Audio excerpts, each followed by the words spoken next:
Gracias, doctor Saba. Nuevamente les invitamos a hacernos preguntas y comentarios.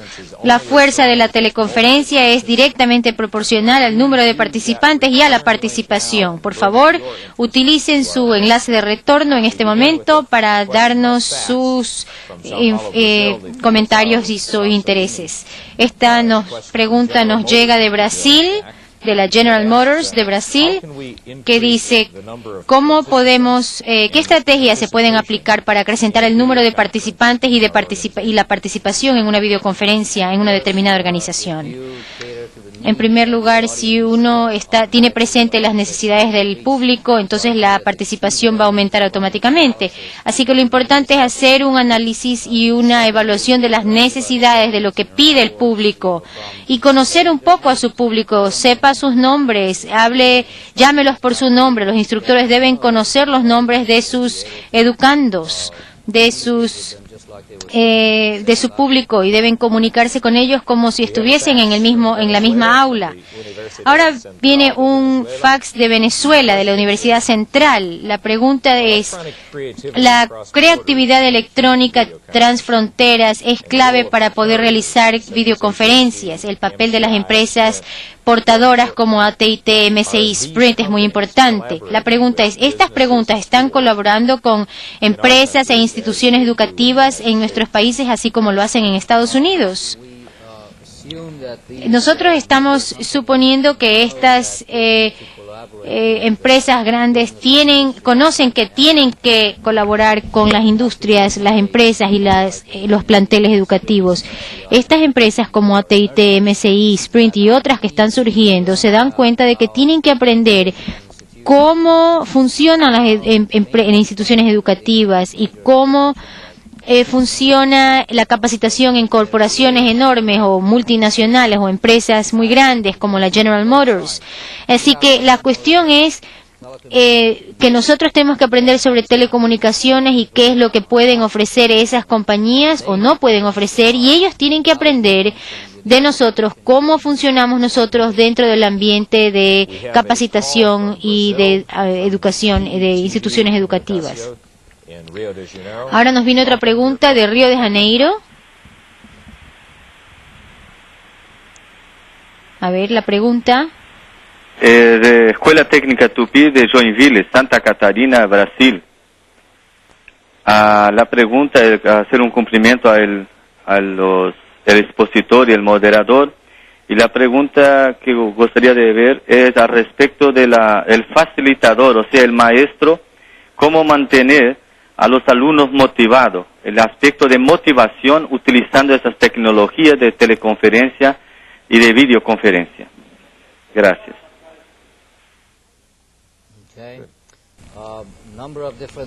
Hay una serie de maneras de motivar. En primer lugar, evaluar las necesidades. Si la videoconferencia realmente se preocupa y enfoca las necesidades del que aprende, entonces eso es importante. También segundo, utilizar las capacidades de los medios, el humor, los valores de producción. Hemos mencionado también el uso de las capacidades que ofrece, de la potencia y posibilidades que ofrece la televisión, la videoconferencia, la teleconferencia. Es importante explotar las posibilidades del medio, que ofrece el medio. También hay que mantener los niveles de interacción bastante elevados, como aprendiendo algo sobre sus educandos y hacerlos participar hacerlo interactivo. Esta pregunta nos llega de Panamá, de la Universidad Tecnológica. La pregunta. Sí, muy buenas tardes. Good afternoon. La pregunta es la siguiente. ¿Hasta qué nivel superior universitario se están empleando los sistemas y técnicas nuevas de educación a distancia que se han presentado en esta videoconferencia?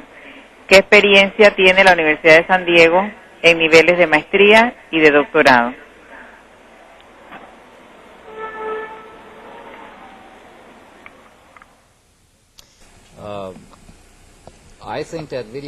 Yo creo que las videoconferencias se han aplicado con mucho éxito en muchas universidades norteamericanas a muchos niveles, incluyendo a nivel doctoral o de maestría y ciertamente a nivel de licenciatura también. En esta universidad, San Diego State University, yo participo activamente en un programa de maestría en educación y administración de la educación, y también con 2 sitios en el Canadá. Mis estudiantes de la clase de producción de vídeos producen los programas y participan en las tareas de producción, de establecer, de poner las cámaras, de operar las cámaras, de hacer de la pregrabación de videos, la instalación de gráficos. Y nosotros transmitimos estos cursos a los sitios receptores del Canadá cada mes. Así que esta es una de las experiencias que tenemos. Y lo que estamos haciendo en este momento es otro ejemplo de videoconferencias aquí en San Diego State. Y sí tenemos varias áreas de maestrías, de programas de maestrías en este campus que tienen que ver con las teleconferencias y con las tecnologías educativas a través de las videoconferencias.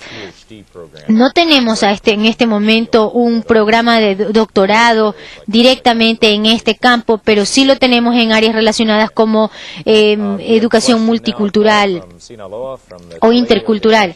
La siguiente llamada nos llega del estado de Sinaloa, México. Bueno. Hello. Adelante la pregunta. Sí, señorita. Muy buenos días. Colegio de Bachilleres del Estado de Sinaloa, en su unidad de Culiacán, desea formular la siguiente pregunta. Con todo el desarrollo de la tecnología de punta aplicada al campo educativo, sabemos y además estamos convencidos que en el proceso de enseñanza-aprendizaje, la variable aprendizaje presenta más importancia de acción que la variable enseñanza, porque esto hace que el estudiante sea más responsable e independiente.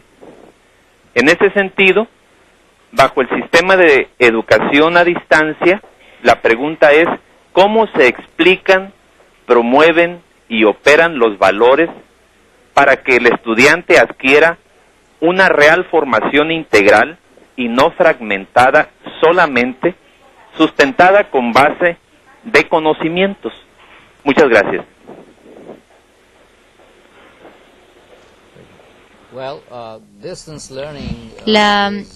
El aprendizaje a distancia quizás sea uno de los componentes del aprendizaje y la educación, y dentro de la educación a distancia se puede hacer el aprendizaje muy interactivo. Por ejemplo, con las nuevas tecnologías que mencionamos, la videoconferencia a través de la computadora, por ejemplo, se puede hacer la educación a distancia muy personalizada. Pero también hay que tener presente que esta educación a distancia no es sino una de las maneras de enseñar. No quiere decir que hay que eliminar las formas tradicionales de aprendizaje, la transmisión de conocimientos o la instrucción de persona a persona o de presencia, los formatos de clase tradicional, los seminarios, las mesas redondas. Todo esto no se va a eliminar. Es sencillamente la educación a distancia es una forma más, un medio más que se ofrece. En mi clase, por ejemplo, nosotros estamos conectando estos formatos, los estamos fusionando. Hemos disminuido un tanto el número de conferencias magistrales o de cátedra a nivel tradicional, y hemos incorporado muchísimo las sesiones interactivas a través de la telaraña mundial, o sea, la red, ¿no? World Wide Web, la Internet. Y entonces los estudiantes pueden hablar con el instructor a través de la computadora y comunicarse directamente. Los estudiantes han respondido de una manera muy sencilla, también por teléfono sencillamente. Muy a menudo los estudiantes me buscan y me piden una cita para hablar sobre la materia, y les pregunto, bueno, ¿quiere usted hacerlo por teléfono o lo quiere hacer en presencia, personalmente? Luego tenemos la otra tecnología, el correo electrónico, por ejemplo, que ha aumentado la probabilidad de comunicación entre los profesores y los alumnos, y entonces hay muchas tecnologías que facilitan y acaban más, hacen que la tecnología de la educación a distancia sea cada vez más perfeccionada, más acabada. El principio de la educación centrada en el educando, como decía Santo Tomás de Aquino, que en el siglo XIII, que esto ocurre, la educación, el aprendizaje ocurre en el aprendiz, en el educando, y el papel que realmente tiene que cumplir el profesor, el maestro, el instructor, es activar ese proceso en el estudiante. Luego, esta pregunta nos llega del auditorio de Atoyac, en México, Distrito Federal. Bienvenida a la pregunta. Buenos días. Siendo esta la última oportunidad que tenemos en el año de enlazarnos con ustedes, queremos expresarles nuestras más sinceras felicitaciones por la Navidad y Año Nuevo. La pregunta es la siguiente. ¿Cuáles serían los requerimientos mínimos necesarios de equipo y las características de formación profesional para un área de diseño, desarrollo y producción de sistemas instruccionales utilizando multimedios interactivos? Gracias.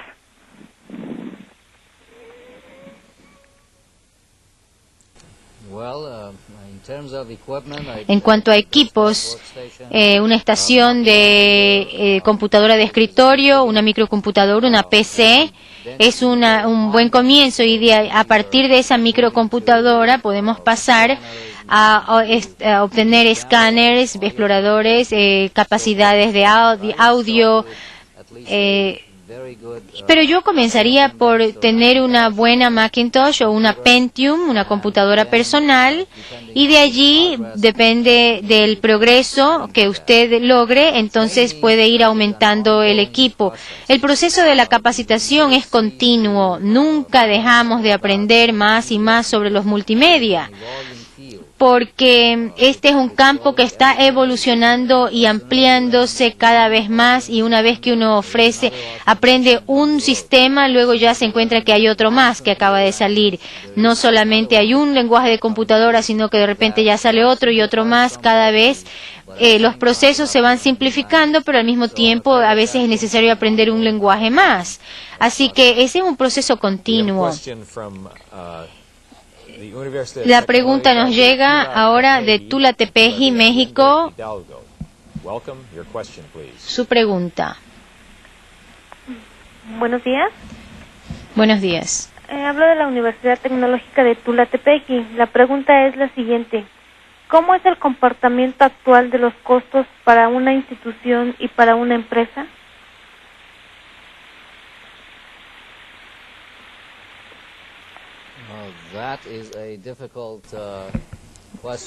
Esa pregunta es sumamente difícil porque no sabemos cuáles sean las especificaciones técnicas que ya tengan, y estas varían de una empresa a otra. Hay ciertas empresas que han invertido muchísimo en desarrollar sus equipos de telecomunicaciones y la infraestructura para producción de videos, y hay otras que todavía ni siquiera han empezado, así que depende de dónde, en qué punto se encuentra y cuánta experiencia tiene con los medios, el costo pues va a variar. Y a medida que se está desarrollando el sistema, se van agregando componentes, y me pregunto cuánto costaría, por ejemplo, hacer esta teleconferencia si tuviéramos que presupuestarla, ¿no? Este es un proceso bastante complicado. La pregunta nos viene de Panamá. Sí, muy buenas. Hablamos de la Universidad Tecnológica de Panamá, Centro Regional de Azuero. ¿Qué posibilidades habría de armar paquetes instruccionales de teleconferencias ampliadas para formar expertos para la modernización de la educación? Gracias.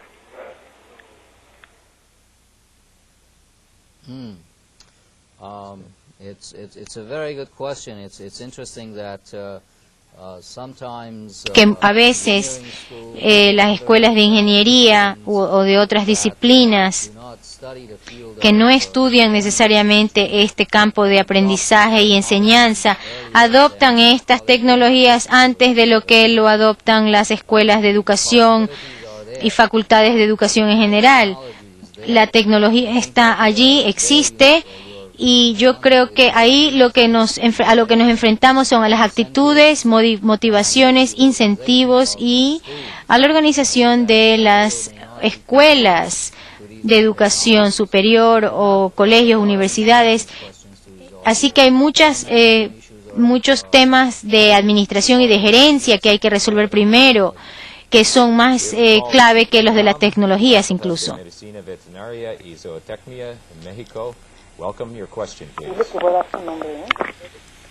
Vet School, Medicine and Vet School from Mexico. Adelante la pregunta. Gracias.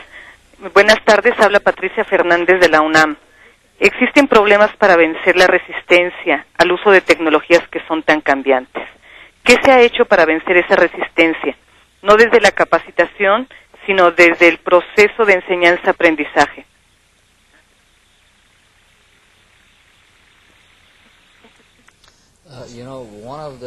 Una de las principales nociones erradas es que la tecnología está para reemplazar al maestro. En realidad, y que esta ha sido una fuente de las resistencias que se encuentran a este tipo de educación. Pero es necesario hacer que los profesores y maestros e instructores entiendan que ellos no serán reemplazados, sino que el proceso de enseñanza-aprendizaje se va a centrar más en el punto de vista del aprendizaje que en el del profesor, para que el profesor tenga más actividad y en motivar y en centrarse en las necesidades del aprendiz o del educando. El cambio está en el papel y esto creo que a ello se debe la resistencia. Doctor Saba, muchas gracias. Ahora debemos concluir esta conferencia internacional y a la vez la serie internacional. Muchísimas gracias por su participación. Cada vez más queda claro que las tecnologías de teleconferencias están más disponibles, son más diversas, menos caras y más pequeñas a la vez, más compactas. Esto significa que lo que alguna vez era una opción solo para unos cuantos adinerados, ahora está disponible y tiene valor muy práctico a muchos más. No es fácil hacer una teleconferencia, organizarla. Hay una gran cantidad de trabajo entre bastidores para poderla lanzar, como nos ha explicado el doctor Saba. Agradecemos ahora a todos aquellos que trabajan con nosotros en KPBS y en cada uno de los sitios receptores por todo lo que ustedes han hecho para que esta serie tenga éxito. Esperamos verlos el próximo año. En sus manuales de participantes encontrarán los programas del próximo año. Les damos las gracias por su entusiasmo y su apoyo. También agradecemos muchísimo al doctor Saba por darnos su conocimiento hoy día. Como moderador de esta serie de 4 teleconferencias, he tenido el gran placer y el gran honor de presentar a nuestros expertos y de interactuar con ustedes, nuestros colegas tan maravillosos de toda Latinoamérica.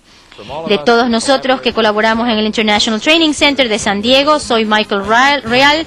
Feliz Navidad y próspero Año Nuevo. Gracias.